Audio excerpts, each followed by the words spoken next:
We read in last week's Parsha how Og, the great king Og, and the king Sichon both tried to battle with Israel, both tried to conquer them. In this week's Parsha we read of Moab, and Moab is scared of Israel.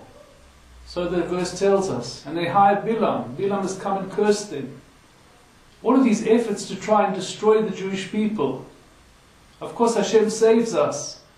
Hashem saves us each time, but why the hatred? Why the enmity? All the Jewish people wanted was to pass through their lands, not to hurt them at all, just to pass through their lands. But we have all this enmity, we have all this hatred. And today also we feel it all around us.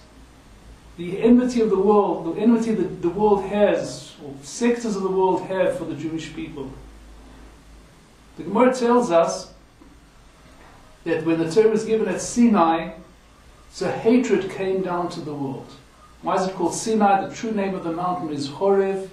It's called Sinai because when the Jewish people received the Torah, so at the same time they received the Torah, they also received the hatred of all the nations of the world. The fact that we have the Torah causes them to hate us. And the reason is because they realize that the success of the world and the truth of the world lies in serving Hashem. That the real happiness of the world only is in following Hashem and following Him, not only in this world, following Him into the world to come, into eternity. They realize that as well. That's the source of the hatred. The message for us, though, is that just like they can hate us, we have to love it. We have to love the Torah. We have to love the Torah lifestyle.